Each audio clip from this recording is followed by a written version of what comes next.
नहीं होगी तपस्या सारी रात,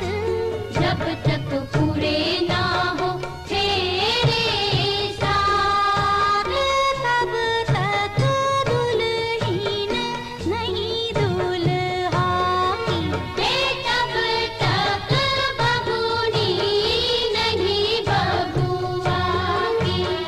ना, जब तक पूरे ना हो तेरे साथ।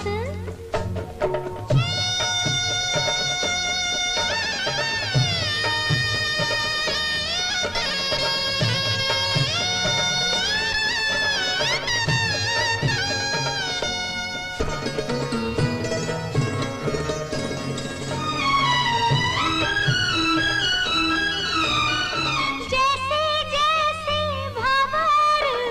पड़े मन अंगना को छोड़े,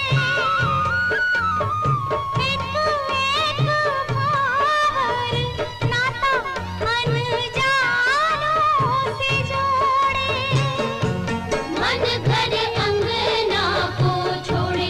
अनजानों से नाता जोड़े, सुख की बदरी आंसू की बरसात, जब तक